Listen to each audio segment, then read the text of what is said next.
Just came from the theater from seeing Until Dawn. That's the movie I just finished watching. But before I continue, please consider subscribing and tap on the bell for future notifications for future horror and coffee contact, and consider joining the Patreon page. Links below. Until Dawn. Okay, it was all right. It wasn't bad, but it wasn't that good either. I kind of walked in there with that expectation. Let me tell you what it's about. It has a kind of a Groundhog Day or Happy Death Day, if you remember that horror film a few years back. It has that kind of feel to it. It's basically a group of friends who, and one of them is this, it had a sister that went to this particular town and disappeared there the previous year, mysteriously. So they went back to kind of see kind of what happened or whatever, and then they come, they're led to this particular welcome center, like a house. It looks like a house, and when they get there, nobody's there, right? But lights are on and everything, and then things start happening to them, and you see this that what's that thing, the thing that makes time, that with the sand in it, hourglass. It's like an hourglass, and it kind of turns around, and then before you know it, these horrible things start happening to them. The maniacal killer with a mask and an axe, all the way to like an evil spirit possessing one of them, all the way to this crazy old witch getting at them too. It's like there's all of a sudden these different things are going on with them, and they don't know why this keeps happening. They all get killed early on in the movie, and then they keep coming. They come back at the same exact moment when they first entered or was doing something else.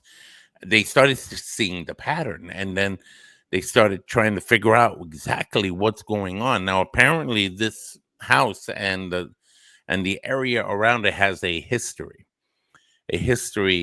that's linked to why they're there and how they're there.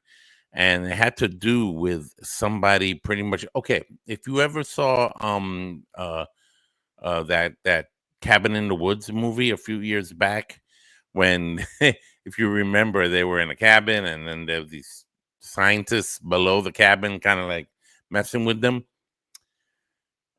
Think of it like that, except not as grandiose. But what they do is that as they keep dying and coming back, they try to piece together and figure out what happens until they try to find a way to stop the pattern. Otherwise, they're trapped there forever, dying. There's only a certain amount of days that they can keep doing this, and then after that, they're stuck there forever.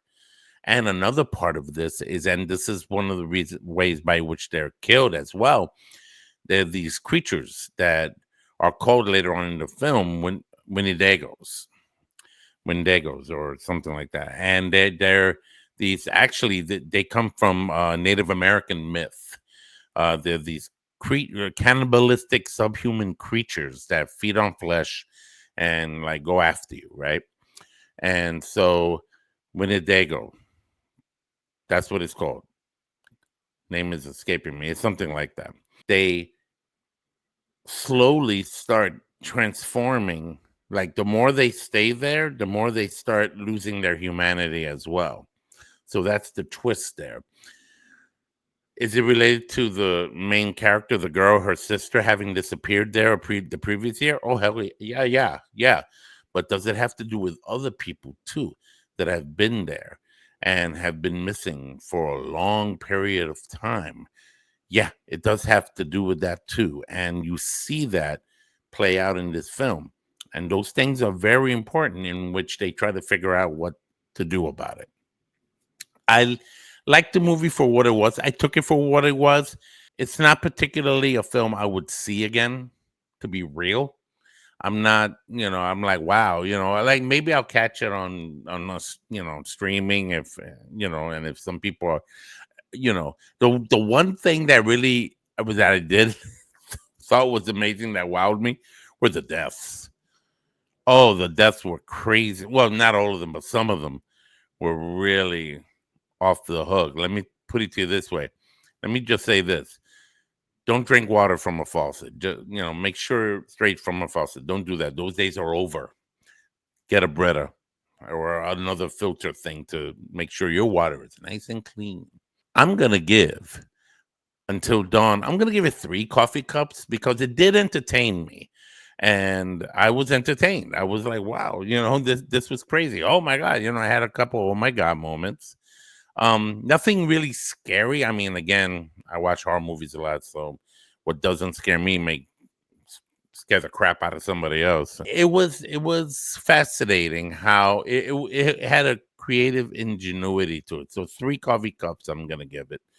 But you see them when you see these characters, when you see these people, you do feel like you want to like help them. Now, another great thing before I close is that this movie is based on a PlayStation video game. So 30 years ago, I would have been playing this joint on my PlayStation for real. It looked like it would have been a fun video game to play. So I enjoyed that. And when it comes to movies made from video games, you can't really expect much from them, that much. You really can't. But you can be entertained and you can enjoy them to a certain extent, and which I did. So 3 coffee cups it is. Do you give it 3 coffee cups? Do you like your coffee? Why don't you go see the movie? Come back, talk to me, let me know how you feel about Until Dawn. All right, find out if they survive the night or forever become a part of it. Yeah, that's the line for the movie. Figure it out, watch the film, let me know. All right, guys, this was this review, and again, consider subscribing, and let your friends know. Tell your friends about this channel, especially those that are really into horror movies and stuff like that. Until next time, it is Ralph Perez, Horror and Coffee. Take care.